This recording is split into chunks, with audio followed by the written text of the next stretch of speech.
supporting innovation, economic growth, and, of course, skilled jobs across the whole of the alliance.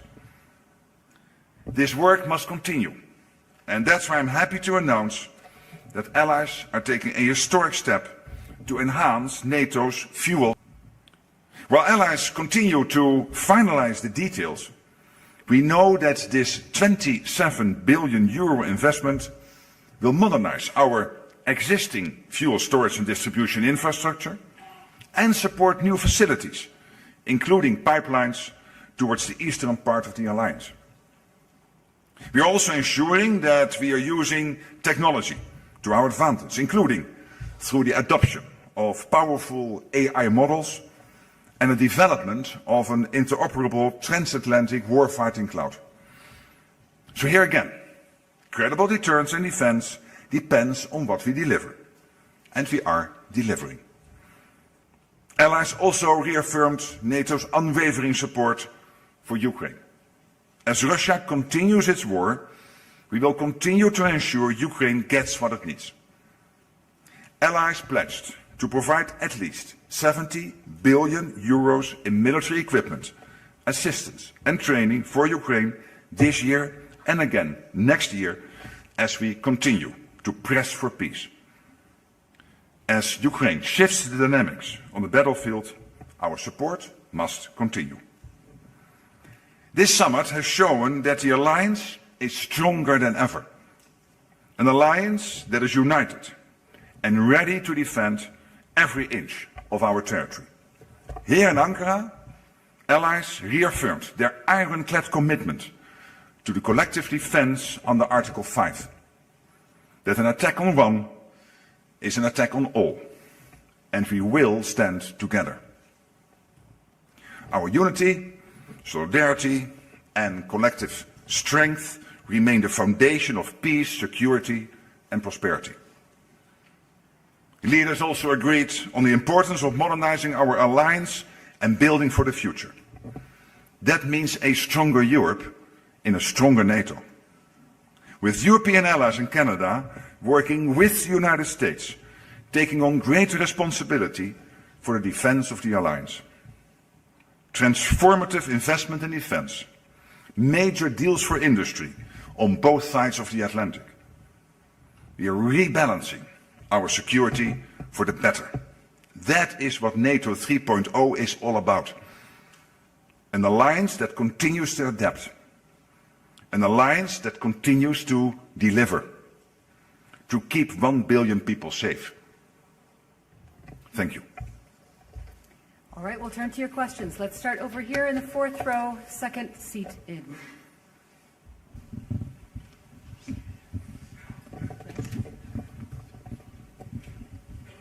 Maya Raidan, TRT Arabic. I have two questions, if you allow me. First, President Trump again criticized the NATO while he was standing beside you. We've heard a lot of promises and determination, that's very good. But why there isn't a credible plan B if he went through his threats to decrease his forces in the region? Is that because there isn't, or the NATO cannot function without the US? This is my first question. My second question regarding Iran, the final declaration said that Iran must not acquire nuclear weapons. If the US-Tehran negotiations failed, what is the NATO strategy to keep this objective? Thank you. Well, on your first question, I can only tell you that what I saw in the room with 32 leaders sitting together was a huge sense of unity. I've not seen this in recent history. And this is what I always believe NATO is all about, that yes, you will have your forceful debates. Sometimes people will argue at the top of their lungs, their points of view, and others will answer. And I'm never worried about that, because in the end, we are an alliance of democracies. It makes us stronger. It not only makes us stronger, in the end, we also come together. Today is evidence of that. And I always know that President Trump and the US is completely committed to NATO. But there is this big irritant. The irritant that the Europeans were not paying the same as the Americans were paying. And this is a frustration on the US part since Eisenhower. And this American president has been able to solve this. And not only get the Europeans to commit to spend the same as the US, but also to deliver on that commitment. Already 4% on a 10-year trajectory to reach the 5%. 4% already reached. Of course, also because we have the Russian threat, the war in Ukraine, etc., etc. But this is a huge encouragement done by the American president to get us to do this. So, for all those reasons, I sense this sense of unity, and that is what makes this alliance so strong. It was really very special to be in that room, to sense that situation. We all felt it, that this alliance is more together than ever. I think particularly because we allow ourselves to sometimes disagree and then come together. On your second question, it's absolutely clear it is a NATO policy that, and a point of view of all 32 allies, that Iran should never get its hand on a nuclear capability. Obviously, Iran is outside NATO territory. That doesn't mean that NATO could never get involved. But as I said before, if helpful, NATO is always willing to play a role. But first now, let's see what happens over the coming days and weeks. Okay, let's come up here, about halfway up on the right. I think I see Reuters. Ah, sorry, there you are.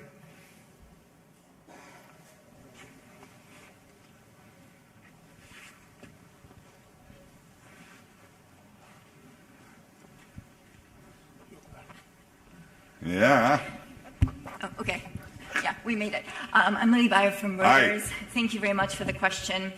Secretary General, we've heard President Trump talk a lot about the need to boost spending on defense, and you yourself, you've emphasized that European allies and Canada are stepping up.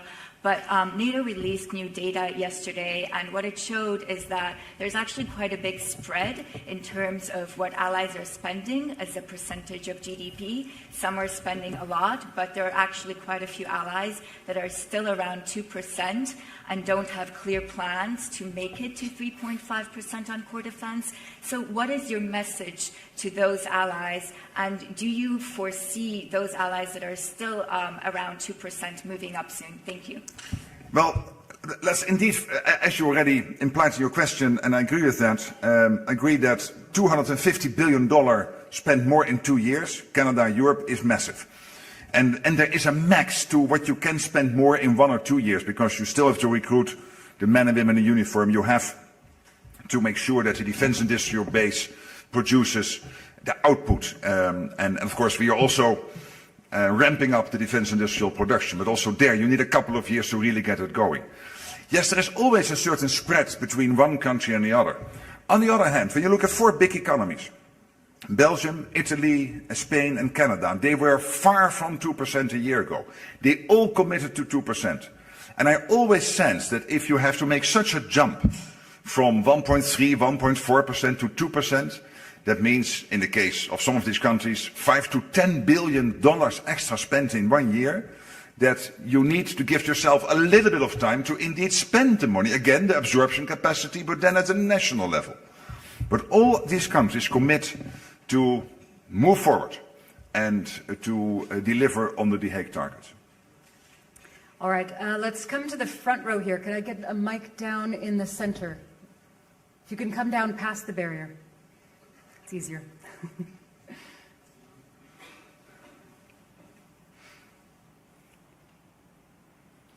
Yep, the man here. Yes, thanks. Sir. Thank you, Alison. Thank you, Mr. Secretary General. You mentioned that commitment from NATO. I'm John Decker from Gray Television. You mentioned that commitment from NATO for Ukraine, $80 billion this year, a follow-up of at least that amount in 2027. What will it take, in your view, beyond those resources to bring Mr. Putin to the negotiating table? That's my first question.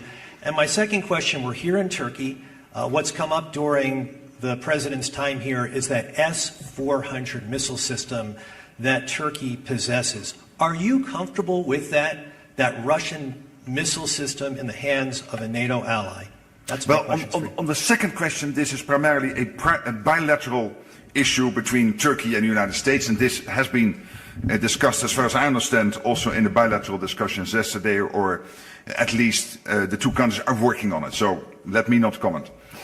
And your first question was on. Yes, so on Putin, yes, I said this, I gave that answer on Monday. I stopped a long time ago to try to interpret what is going on in the head of Vladimir Putin. What I do know is that Putin is in difficulty. The economy is doing badly. He is losing around 30,000 of his own people a month, which is terrible news for those families and people. It means he is willing to sacrifice up to 30, sometimes even 35,000 of his own, primarily men, on the battlefields. We see Ukraine striking deep into Russia when it comes to the energy infrastructure, the defense infrastructure, and the front line. He was making some gains earlier this year, and it is now more or less of a stalemate. So he's not doing well.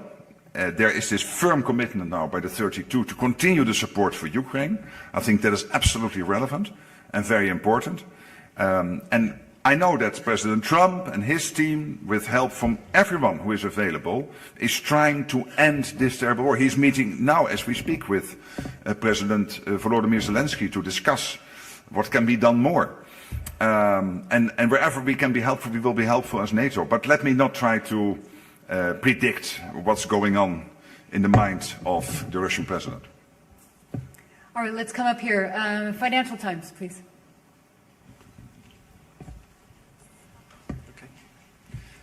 Secretary General Henry Foy, Financial Times. Thank you. Can I hold it? You can trust me. Henry Foy, Financial Times. Nice to see you. Yes, hi. Secretary General, how concerned are you that President Trump has brought back his desire to control Greenland? In January, this sparked a huge crisis inside the alliance, forced you to get involved personally, and almost started a trade war with the EU. Further, you told Trump this morning that you personally will make sure that an agreement on Greenland is implemented. Is that a promise you're allowed to make? Is that not the sovereign right of the Danish and Greenlandic people? Thank you. What the President and I agreed in Davos in January is, first of all, for when it comes to the defense of the Arctic, he absolutely was right. Because there is a huge risk that Russia and China will gain more and more access to the Arctic.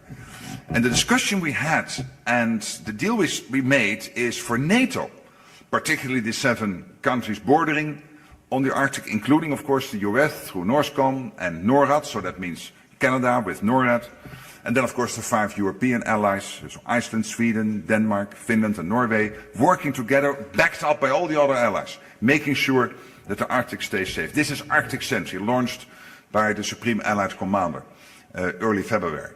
And then secondly, and here you're right, I'm not allowed to discuss or make any commitments on this second part. The second part is about trilateral talks between the US, Greenland, and Denmark, led by the foreign ministers of the United States, Greenland, and Denmark, basically to make sure that whatever investments when it comes to the Golden Dome or deployment of troops on Greenland will be made in the future, and that if Greenland would change its constitutional position within the Kingdom of Denmark, that these commitments, these deals are still valid. And that's why also Greenland is involved in those talks. I'm not involved in those talks, so your question, are you allowed, etc., on the second part, this is up to the 3 parties. These talks are ongoing. When it comes to the first, of course, it is my role to work with our military leaders to make sure that we implement this Arctic Sentry, and that's exactly what we are doing. All right, we'll stay right up there just next to him. Bloomberg. Secretary General Andrea Policiano from Bloomberg News. Good afternoon. Will there be, I'm here. Hi, I see you, yeah. Will there be a summit next year in Albania? If not, when? Thank you. The next summit will indeed be in Albania. That was the decision in The Hague. So the summit now in Ankara and then the next summit in Albania. So from now on, of course, the next summit is not in Ankara, because we are in Ankara now, so the next summit is in Albania, and of course we still have to decide on the exact timing. Okay, and then let's come down here in the second row, right here.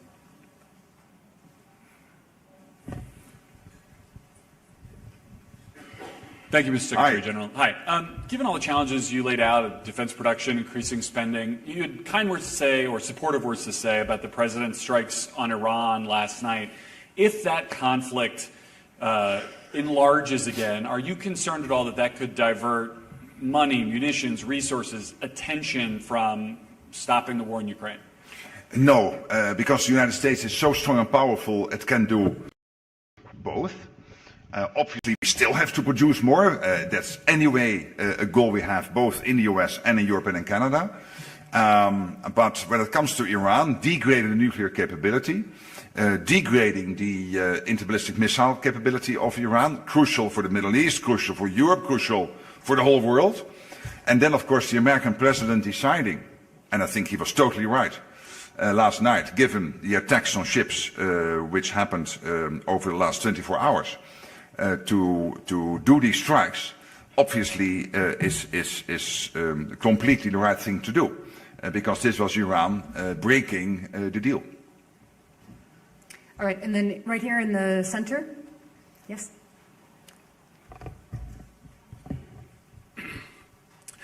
Sarsin Anacır, Harici Medya. Mr. Secretary General, President Trump was quite unhappy how the European countries had a lack of contribution to the military operations against Iran. If the ceasefire ends completely and the war is back on, do you support European countries to contribute more into this conflict? And if Donald Trump makes a statement like that to call them for aid, do you support his call? Thank you.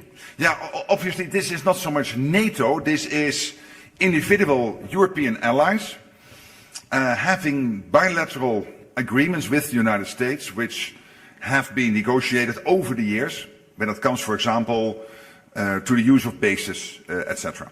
And I know when it comes to this that the United States is disappointed, and what I pointed out is that this is about individual cases, isolated cases. When you look at Europe as a whole, massively the Europeans have done what they bilaterally agreed with the United States when it comes to these agreements. And this led, in aggregate, to, as I mentioned on Monday, up to 5,000 sorties from European bases in the context of Epic Fury. And I would say Epic Fury would have been very difficult to do without Europe being a platform of power projection for the United States. Of course, this is one of the reasons why the United States is invested in its allies in Europe, to keep itself safe from the nuclear submarines, from Russia not ending up at the shores of the United States, but also, for example, for this reason, to make sure that they can make use of these bases. And massively that has been done. All right, we're going to get challenging for the mic carriers because I've got several questions that are towards the center. So first, there's a man in the blue shirt. And we agreed on Monday that you were sitting. There's too many people. So fourth row blue shirt here, and then after that I think we'll go back to the eighth row about just as far in, or a little further.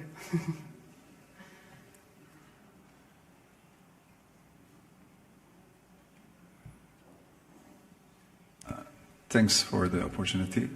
Yilmaz Akıncı from Al Jazeera. My question is, President Trump was mentioning today that the peace deal is over with Iran, and just a couple of minutes ago he said we will hit them hard tonight. So what is the NATO standing in the sense, especially there are certain countries like Spain is not really collaborative with NATO ally. Will NATO really fully support this, attacks or involve, especially when the topic comes to Strait of Hormuz? Well, first, political. So the political position of NATO is clear. Over the years, always been clear that Iran should not have a nuclear capability, should not have a interballistic missile capability. So there's no doubt about that. That's the political side. Then the practical side. NATO itself is not involved. This is outside NATO territory. But as I just mentioned with your colleague, there are, of course, these bilateral agreements the United States has negotiated over the years with individual allies in Europe. And again, when you looked at the situation between the end of February and mid-April till the ceasefire started, up to 5,000 sorties from European bases, I think this is evidence that European allies have delivered. Okay, all right. Towards the center in the eighth row. Do we have a mic moving? Is she already there?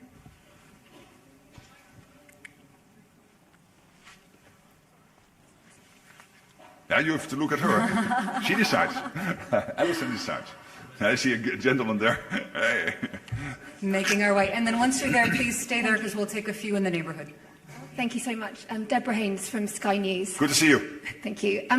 You know Donald Trump well. Can you just give a sense from your perspective, do you think that he is more committed and more enthusiastic about NATO and NATO membership now than he was a year ago, given all the allies have done in terms of ramping up defence spending? Or are you seeing that these outbursts against the UK and others over failing to join the fight against Iran, his desire for Greenland, that actually he is as unhappy as ever before with NATO, maybe even more so? And can I just have a clarification from what you said earlier about Iran? Are you saying that that NATO actually would support the US militarily in terms of its operation in Iran? What I said is that Iran is outside NATO territory. NATO has a political position. You can also see that in the summit declaration that Iran should not get a nuclear capability, that the Strait of Hormuz should open up. And NATO has always taken the position that when it comes to the interballistic missile capability, Iran should not get its hands on it. But this is outside NATO territory, so this is individual allies navigating this with the United States. On your first question, I mean, I always felt that families, where sometimes you have heart-to-heart and sometimes you fight each other a bit, are much stronger than families where you have, oh, let's not disagree and let's keep things nice and unity. That's a bit fake, I always felt. I love it when sometimes between friends you can fight each other because it makes you stronger. And President Trump is not a person which keeps his views to himself. So on two issues he was very clear. One is that Europe had to step up, and this had to do with NATO. He was committed to NATO, he is committed to NATO. But he said, hey Mark, it's not a fair deal. How can it be that you have 600 million people living in Europe, the richest part of the world, big economies like Germany and the Netherlands and Italy and France and all the other nations together defending, of course, including with the US against 140 million Russians, and then you're overly dependent on the United States. That's not fair. And he's right. And that's what we settled in The Hague. I think that was his leadership, extremely important. So committed to NATO, but also expecting us all to do more. And when it comes to Iran, clearly he was disappointed. What I pointed out again is this is about isolated cases, massively. Europeans have done what you, the United States, bilaterally negotiated with the European countries. Okay, this man here, yes, please. Yeah. Hey, Rasmus Svaneborg from the Danish news agency. Yes, hi. Danish news agency Ritzau. Mark, you sit next to Donald Trump in moments where he talks about conquering Greenland, talks about lashing out at allies like Spain, starting trade wars, things that it doesn't seem like the old Mark Rutte would approve of. Does this have any effect on your self-respect when you sit next to him like that and say nothing? You know, what I always do is...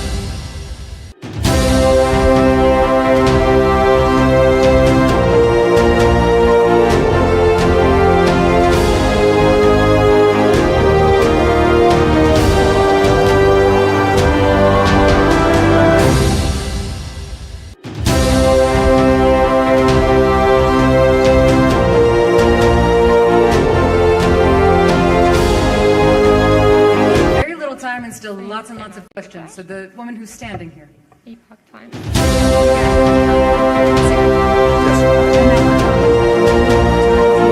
Media outlet. I have a question on Russia. Russia is facing energy crisis, fuel shortages. The entire country is facing gasoline shortages. How do you see this impacting the war in Ukraine? And do you ask or do you expect President Trump to impose more sanctions on Russia? Well, clearly, Ukraine is very successful in hitting the energy infrastructure in Russia.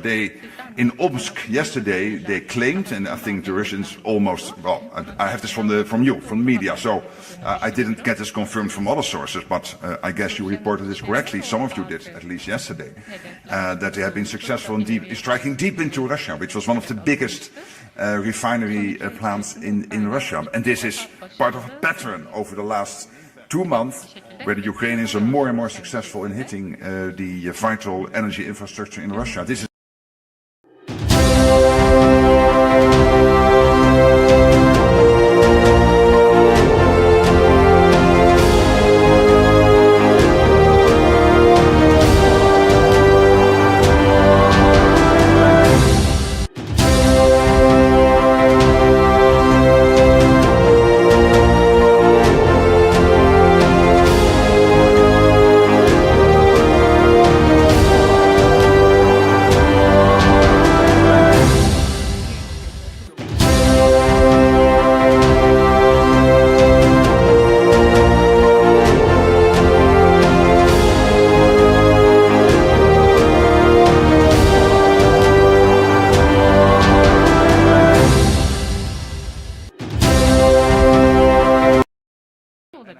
Şu anda olup bitenler bunlardan ibaret.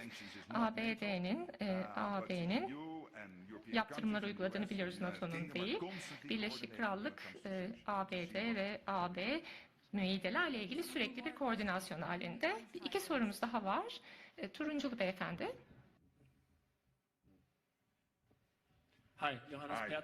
Johannes Pertara, Avusturya Ulusal Televizyonu. Şunu merak ediyorum. Günün sonunda NATO ne yapıyor? Yani savunmayı duyduk. Harcamaların arttırılmasını duyduk. Biraz siyaset duyduk. Ama gazetecilerin tutuklandığı, gözaltına alındığı bir otokraside bulunuyoruz şu anda. Bu değerler sizin için ne temsil ediyor ve 32 üye bu değerleri benimsiyor mu, paylaşıyor mu? Bir savunma ittifakı NATO, 1 milyar insanın savunmasından sorumlu ABD, Kanada, Avrupa'daki ülkeler 30 ülke. Yani hep defansif, savunmaya yöneliyiz, saldırmıyoruz başka bir ülkeye, ancak bize saldırmaya kalkan bir ülke olursa gerçekten çok güçlü bir şekilde yanıt vereceğimizi, kendimizi savunacağımızı o ülkeler bilmeli. Bunun da bir sebebi var. Öncelikle ben 21. yüzyılda başka bir ülkeye saldırılmaması gerektiğine inanıyorum. Rusya'nın Ukrayna'ya yaptığı gibi delilik bunu yapmak. 19. 20. yüzyılda kaldı bunlar. Artık gelişmiş demokrasilerde 21. yüzyılda bunu yapmıyoruz. Bir de tabii ki tehlikede olan değerler var. Bunlardan bir tanesi demokrasi. Seçim özgürlüğü değil demokrasi. Özgür medya, özgür basın da demek demokrasi. Yani siz takip edebilmelisiniz. Görünenin ardında neler oluyor, bitiyor, bunları takip edebilmelisiniz. Sizin işiniz bu. Zaten demokrasinin de bir parçası. 3. sütunu da demokrasinin toplumlar. Ve toplumların kendi görüşlerini açık bir şekilde ifade edebilmeleri, bazen bunları bir takım gösterilerle ifade edebilmeleri. Tabii gazetecilerin de büyük etkinliklere, basınla ilgili etkinliklere katılabilmeleri. Vaktimiz azalıyor. 5. sıraya verelim mikrofonu. Çok teşekkürler. Bu taraftayım. Buradasınız. Tamam. Japonya kamu televizyonunu teslim ediyorum. Sizce Ankara'da özellikle NATO'nun yüz yüze kaldığı Çin sebebiyle yüz yüze kaldığı sınamalarla ilgili olarak liderlik düzeyinde bizim temsilcilerimizin de Ankara'da olması gerektiğini düşünüyor musunuz? Aslında Güney Kore lideri buradaydı. Kendisi ve eşi dün akşam yemeğine de katıldılar. Onları da tanıma fırsatım oldu. Aynı zamanda savunma bakanları düzeyinde, dışişleri bakanları düzeyinde, mesela Yeni Zelanda, Japonya ve Avustralya'dan katılım vardı. Ben bu ülkelerin liderleriyle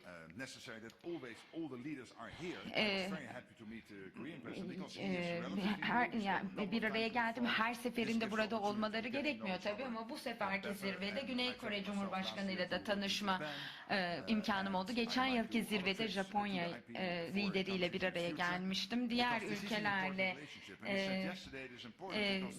ülkelerin liderleri de bir araya geleceğim tabii ki. Aslında Pasifik ve Avrupa Atlantik'te bunların gelişmelerin birbiriyle bağlantılı olduğunu kabul etmek gerekiyor. Tabii ki 5. maddeyi Pasifik'i de kapsayacak şekilde genişletmekten bahsetmiyoruz. Hedef bu değil, ama işte standartlar, inovasyon, savunma harcamalarını en iyi şekilde arttırmak, bunlarla ilgili olarak işbirliği yapmak ve her bir ülkenin katkısıyla ortak savunmaya, hedeflere varabilmek. Bence çok faydalı tartışmalar oldu. Bir hanımefendi var o tarafta. Gerçekten bir süredir bir soru sormak istiyor. Bir tane daha alalım. Çünkü başka cumhurbaşkanları ve başbakanlar da sanırım basın toplantısı yapmak isteyecek. Çok teşekkürler. Global TV adına soracağım. Yunanistan'dan Türkiye karşıtı bir söylem geliyor. Ege'de yasa dışı faaliyetlerden bahsediyorlar ve Mitsotakis dedi ki ülkem halen Türkiye'den açık savaş tehdidi altında. Bu ittifak içerisinde bu açıklamayı nasıl karşılıyorsunuz? Daha önce de söylediğim gibi müttefikler arasında bir takım şeyler olabilir. Burada iki ülkeden bahsediyoruz. Bunlar ikili tartışmalar. Ama tabii ki bana gelip gene de soruluyor görüşün ne diye, ama ben bu konuda yorum yapacak kişi değilim. Ben birliği sağlamaya çalışıyorum. Elimden gelenin en iyisini yaparak ittifakın birliğiyle sağlamaya çalışıyorum. Tabii ki müttefikler arasında bir takım tartışmalar olabilir, ama herkese açık yorumlar yapmıyorum bu konuyla ilgili olarak. Belki perde arkasında bu tartışmaları yapan ülkelere yardımcı olmam isterse destek olurum, ama açıklama yapmayacağım. Gerçekten çok teşekkür ediyorum hepinize. Bir sonraki zirvede görüşmek üzere.